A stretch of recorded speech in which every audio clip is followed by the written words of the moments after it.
I would wake up every morning and say, let's go. Let's take it. Let's go. Hi, everyone. My name is Jugu, also known as Webster in the street.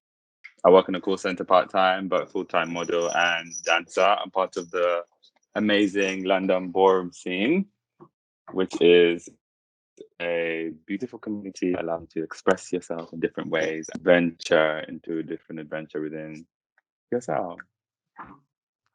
Hey, my name is Alize Ebony of the iconic House of Ebony. I've been voguing for 2 years now. I'm a part of the London ballroom scene. I work Butch Green Vogue Femme. Hello, my name's Omar. Oh my days. I go by Bam Bam in the ballroom scene, and I'm from the iconic, unforgettable house of Revlon. I'm a movement artist and a project producer, um, based in London. Good morning, good afternoon. This is Rhea 007 ex Ebony. In the iconic, legendary ballroom scene. But we are now in the London ballroom scene. That's what we are gonna give. Let me turn on my camera. Hi, hey. I'm a voguer, but I'm also a hairstylist in training slash model in training slash TV producer in training. It's very vague, but I remember seeing Voguing on Alize's story, and I was like, wait, I've been watching Vogue clips for like, I would say the past 5 months before I had seen her started to go to this event that used to be kept in Brick Lane called Vogue Rights or Turn It. And I remember just messaging her, and she said, whenever I'm ready to come. And then I remember I came, I carried, and ever since then, I've been voguing down with these four beautiful girls, these three other beautiful girls on here. So for me, voguing started. I used to see clips of it on YouTube all the time. And I used to be like, what are these people doing? Like, it looks so much fun, but it looks like so hard to do. Anyway, I used to practice in my bed how to dip. So I'll just stand at the top and just drop into my bag. Um, just thinking that I was doing what I thought they were doing. Then I posted some hands once that I was doing in a club. The hands were so bad, like it was so terrible. And then a guy approached me in a club, and then he told me to follow him on Instagram. And then at the time, he was the father of the House of Garcon. And then I left Garcon, and then I found the House of Ebony. And ever since, I've been voguing, and I don't think I'm ever going to stop. I started off by watching Paris is Burning, which I didn't understand at the time because I think I was in high school, so it didn't make sense. I actually felt embarrassed watching it at the time. Then I had to watch it two other times to understand it was about me and it's about individuals who are like me or who I could look up. And then a couple of years down I think 2 years down the line, I watched Pose, and then I was able to actually go to a casting for Gareth Pure, where I think I met Oma for the first time. But then I wasn't able to get to book the show, but I was able to be invited to a ball, and then the rest is history. I just went on with the energy of literally introducing myself to everyone, making sure I was known, making sure I knew who to meet, or where to go to in regards to like practice, and then here I am 2 years later, and it's still going. Yeah, I guess for me, my journey started in around maybe 2014. Similarly, like I was seeing people vogue, like especially I was going to this club where a lot of dancers would go to called Madame Jojo's in Soho, where a lot of house dancers would go, whackers would go, and I remember seeing Diva Miyake Mugler, and I remember kind of being into this movement, but not really knowing what it was and what I was doing necessarily. And then at that time, I was living in Liverpool, and I was like finishing my degree, so decided to write about queer spaces basically, and in doing that, I kind of found out a lot more about like the ballroom scene, and kind of at the time, I think was just kind of when America's Next Best Dance Crew was just finishing, and at the time, they had a Vogue like a house on there, which was a mixture of like Leomi and Deshawn, like legends who are now in the scene. And I guess, yeah, I was kind of inspired by all of that, and my progression just started from there, kind of trying to discover what it was. When we're on the floor, we forget all about the girlfriends, but when we're off the floor, we're literally all connected, all combined. It's like, even though some, like most of us may not see head eye to eye, but we all connect. Like, it's, I don't even know how to explain it. It's nostalgic. It's very nostalgic. It's very euphoric. When we're all together, it's like, I don't know. It's like we breathe this exuberance of air. I don't even know how to explain it. The feeling is unexplainable. Only word I can use for it is euphoric. Honestly, truly. I think for me, the best part of like being a part of the ballroom scene is how supportive, how united we are. Like, when we have issues, like the issues are dealt with during the ball. So like the battles, the LSSs, we have like storming, it's called. Like you storm someone's LSS to get your lick back at Or a them. cat fight. So yeah, like a cat fight. So it's always like the unity that's always stood out for me. And there's nothing more beautiful than a chosen family that supports and stands by you, especially like in some instances, some people don't have like that actual family biologically. So ballroom is that escape for them. And I'm so happy I found ballroom because the people in there are just people you wouldn't find every day in the world, but it's people you find every day in the world, basically. No shame. Realizing it's literally queer magic. I call it queer. Let's call it queer POC magic. Saying black magic is something else. No, I don't know what it is, but queer magic to me, because being a community, being around the safety of the queer chosen family, it allows you to just be yourself, you know, and that's where the queer magic is, because it you can still carry that a piece of it into the reality of the heteronormal world and still carry yourself in a more respectable way in regards to respecting yourself even more, aside from the hate that we get already from the heterosexual community.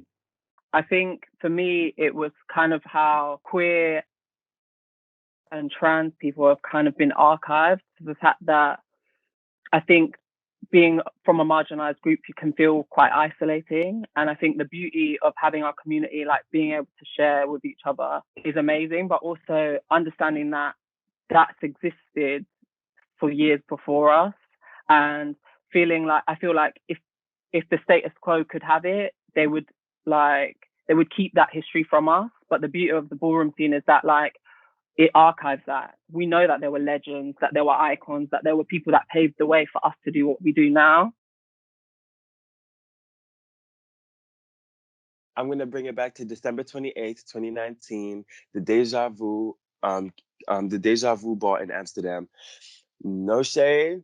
That day, it was one of the most, I felt at my most powerful, because it was literally the ebonies for me that day. They made my whole day that day. Like, I I booked Baby Vogue at that time, and then I got sat my first battle. So I was feeling a bit, it's my first battle and I'm sitting. But then I booked another category, ended up winning that category because I remember just seeing my family at the front, and especially Alize, Charlie, Romeo, and Leslie. I saw all of those four people stood out the most for me, because every time I walked out to the battle, it was given very much, you better carry, mister. You better carry. And then that I just, yeah, and I ended up winning I ended up winning that category as well. A time when I felt like I empowered someone else. I think for me it's continuous, because I think even just practicing with each other, like when we have group practices together, that's empowering, because at the end of the day you still share ideas and you still share different different opinions about different things, which allows allows everyone else to empower each other. So there's no, I feel like for me there hasn't been a moment where I feel like, yes, I've empowered this person. It's been moments that you probably miss that other people gather and that you can't really explain about. So that's me. Moment where I felt empowered was winning Baby Vogue of the year, the first year that I started walking. Basically, that was like such a mission for me, basically, because after I found out like how you could win it, what you had to do, I started traveling more. So ballroom also allowed me to see more of the world that I've never seen before. So I felt very powerful in that moment. I remember collecting the award, and all I was doing was crying because it was such a special moment for me. And I remember how hard I had worked for that. A moment I feel like I've empowered someone was becoming a parent in the ballroom scene. That also allowed me to grow and teach at the same time. So give back the knowledge that I didn't have to others. I definitely remember a performance. This wasn't within the ballroom scene, but it was a performance for a band, basically. And I just remember because I've got quite a close relationship with JJ Revlon, who's the father of the UK chapter of the House of Revlon. And I just remember before going on, and I remember him saying to me, "Vogue for the back." And there's sometimes like someone can tell you something and it goes in your ear or whatever, but when someone means a lot to you and they give you a bit of advice, like sometimes it just hits different when it's like a certain person. And I and it just gave me the energy that I knew that when I was gonna touch the stage that I was just gonna let it out. I was just gonna give way to whatever the performance was. And it was fun. Me being POC, me being Jamaican, me living in where I live, it very much so just comes with a lot of trials and tribulations in home and outside of the home. Um, but I wouldn't say I didn't really face much inside my home. It was more so outside. 'Cause, I live in a very rural place, so it's like it's very much dog eat dog over here. But when it comes to someone who's like me, who's very out there, very flamboyant, a girl, um, and when it comes on to a lot of people, a lot of masculinity, a lot of them they don't like their masculinity touched, and it's like when my even my presence alone will intimidate some people to the point where it feels like they feel like they need to attack me. And I'm not gonna lie, that's happened a lot in the past, but I mean, I've learned to overcome it now because at the end of the day, I'm still going to be me. I'm still going to be 100% authentically me. And I'm not going to change for anyone. No cat, no dog, not my mom, not my dad, not my grandma. I'm not changing for anyone because at the end of the day, my happiness is my happiness and it's not yours. And you can't determine that for me. So yeah, but it's been multiple times and I want to get emotional. I don't want to get emotional. I think for me, it goes down to moving to this country town, where having to join halfway through year 10 and just like being from a whole different country with different people have different morals there, people have different perspectives. And my mom literally pushed me into going into high school literally 2 months as soon as I moved to the country, not even giving me time to like find social groups of around my age. So I think for me, the adversity was having to fit in a time and a location where I didn't feel like given enough time to like come to terms with like knowing who I was. That makes sense. That makes sense. Yeah, it does. But I literally just took it day by day. I don't know how I look back and I'm like, yeah, period, of strong because I still got bullied for being queer in Uganda. That was me going through primary school being called a sissy because I did a lot of theater, a lot of dancing, which wasn't normal for boys to do. And then joining high school, the same bully from primary school joined my school, my high school, and followed me. Yeah, I was like, why are you here? But anyway, he bullied me as well. So I feel like that gave me that that backbone. So as soon as I joined high school, I kept to myself, although I had to find like a group of people to connect with. Because in year 10, that's when everyone has already found who they are, found people to chill with, all of that stuff. Here was me, a tall, dark skinned gay boy who didn't know that they were gay at the time and being told to play basketball. I was like, child. Yeah, I definitely think I have faced adversity. For a lot of us, that happens like off the jump, like queer people, as queer people of color. But I feel like it's something, unfortunately, that is like overarching over everything, up and like to the point of where even like, for example, the government repealed the Gender Recognition Act. And it's like, if we cannot even exist on legislation, on piece of paper, on passport, these are like simple human rights. Do you know what I mean? So I think, of course, us especially of like queer experience and of like who are gender non-conforming and especially from like Black communities have a difficult time with things. And also like sometimes I find it a bit problematic to be like, we're resilient, we're strong, because actually we're soft as well. Do you know what I mean? Like I feel like there's like for me it's like definitely 100% the girls are soft, no shade, but we shouldn't have to be forced to be resilient. We are resilient 100%, but we shouldn't be forced to be. At this point, I just think I've become so numb to like everything. I remember at 16, I've actually just had enough of like the bullying, the name calling, and it was coming from inside and outside of my family. So at that time, you just had to be it was like a double-ended sword just constantly stabbing you. And then at one point you have to get tired. And at 16, I remember being tired and I just ran away and I left home. Um, I got my own place and I remember my mom telling me to leave, but at the time I don't think she expected me to get up and leave. So when I left, it was like the biggest change in our whole family. Thank God now me and my mom are amazing. Christmas was amazing. It's a blessing seeing that the change and like the adversity you could come through it. Yeah. I'm so happy that Yeah. you and your mother are on good terms. Cause Mm. no shade, Christmas Day for me, child. I woke up to the 24th of December was my birthday, right? My mother posted one of my old pictures of me on her Instagram. And anyone who knows my mother knows that she has a big following. So anyway, I politely asked her, can you just take down the picture? She said, okay, she took down the picture. Christmas Day, she called me with my auntie. Guys, I kid you not. I was on the phone like this, silent, because they was both grilling me to the point where, bitch, I was cooked on that phone. I couldn't say nothing. You're bringing this shame and this disgrace, shame, embarrassment, disappointment. I'm like, how am I bringing all these things to you? And And you are none of those things. I want you thank to know Mm-hmm. you, that thank you you are so much. literally none of those things. You're everything that's not those words that Those people things. spew at you. It's just It's projection, to be Hmm. honest.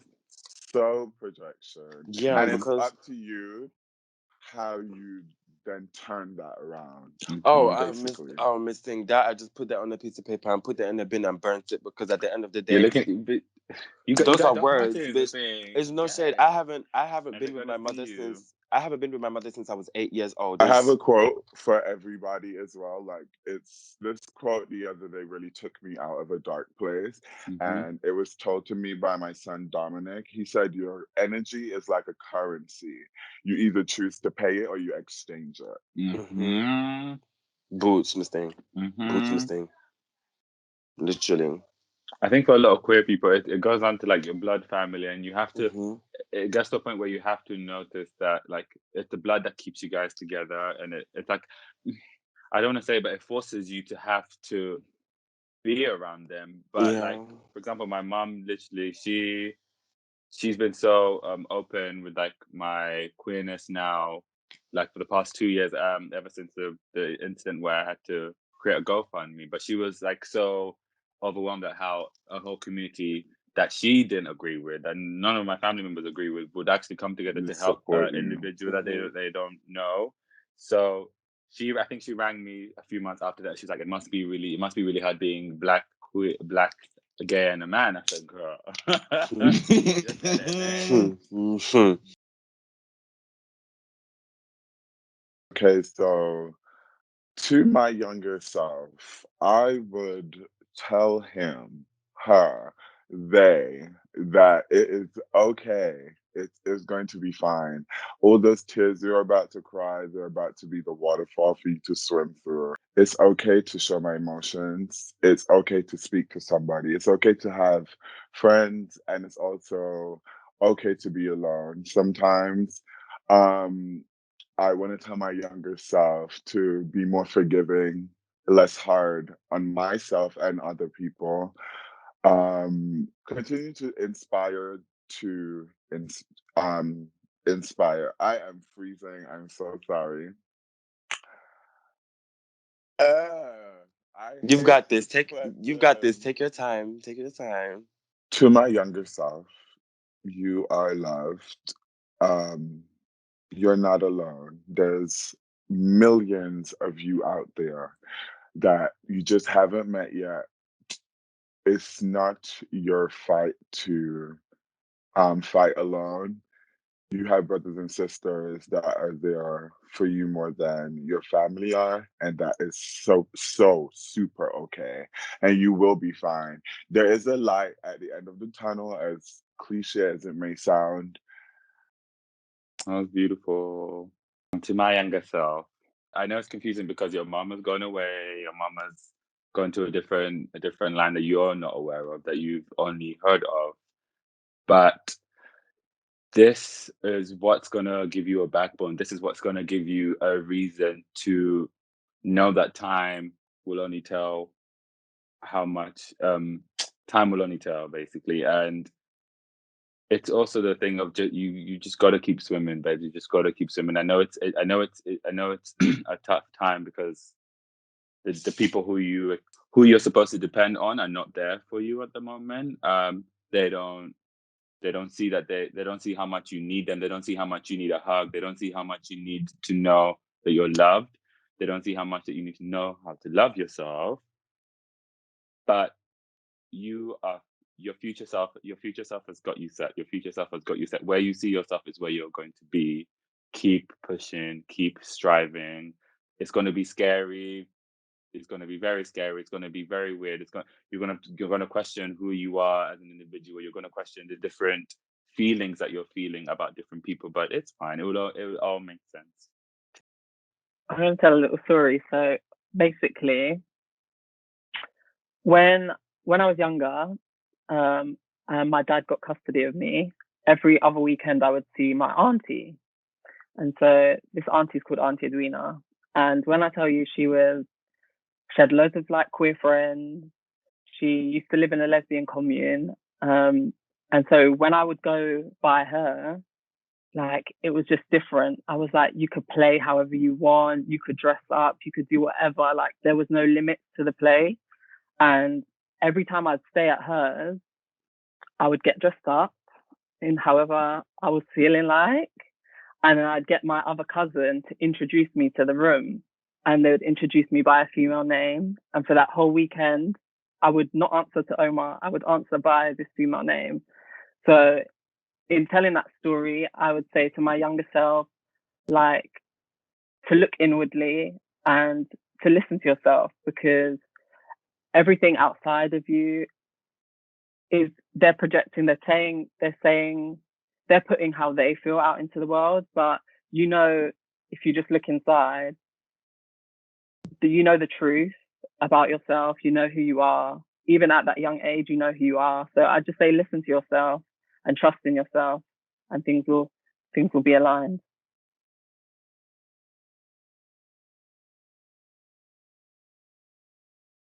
And shout out to Auntie Awena, boy.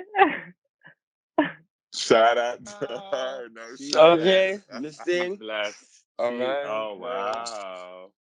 Used to That's do that's them that's pageants gonna with be my me as an auntie, no cousins shade. too. That's actually. Okay. Do Like, you Got remember I the you. female remember those name? pageants. We used to wrap ourselves in bed sheets, honey, and we had the wigs Okay. and Bitch, I everything. used to Get I the used to get We tights a found on. jumper. that, I used to get a jumper, put that bitch on my head, get a bitch a little and you updo, swoop that the hoe little over. swoop. No. No, yeah, I used to lock myself in my dad's room and put my mom's clothes on, and my brother would peek through the hole and catch I had me to wear at pizza Oh times. bread my to god. work, and I would slide them on. I remember one time getting caught in them, and she had. I thought she was gonna fold me like a chair, but no, she didn't. She actually just looked at me so confused, and then just pushed me out of the room and closed the door. I She's remember like, like But "What am in I yeah, wearing it was primary school for me. Primary school, I was in like year 6. They used to do dress up. Bitch, I used to always get the princess, what's her name? Belle, Princess Belle, Yeah, the yellow dress, or was it yeah, Aurora? No, Bella. it's Belle. yellow. I used to put that dress on. I used to stand like, I was posing for days. I remember one time my teacher said, I was standing like this in the line, right? Just because that's how I used to stand. I stand like this now. My teacher said, she's a Jamaican woman as well. Stop standing like that. That's what the people that is calling you, the names that they're calling you. I said, I said, why would you say such things? I would say pussy maddox. It's one word, but it's a play on two words. So it's pussy meaning soft, maddox meaning drama. I would say mine is creatomatics because I find that I find very much any way to like move my body. I'm always trying to do something different. So I say creative and maddox because I get dramatic sometimes. No shade. That was fab. You ate that for me. Creatomatics, bitch. That Yes, Jada puts out a creatomatics. I'm not putting two words together because I can't do that quick. But I'm gonna say elegant and Deja. Miss Deja. Deja. deja vu. If Deja I know vu. Deja is Deja La Parla, Deja La but I'll take Perla. Rest in peace, the Hall of I'll Fame. what did I say? I forgot what I said. Elegant. Elegant and classy. Because a lot of people think I'm elegant and classy, but that's the demeanor I've grown Birkin up with. bag. Okay. Yeah. I'd say explosive and I don't know, nasty. Well, your name is Bam Bam for a reason. No shade. Okay. Bam Bam Shawam. Bop. Cute. I love it. Love it. Love it. Love it. Love it.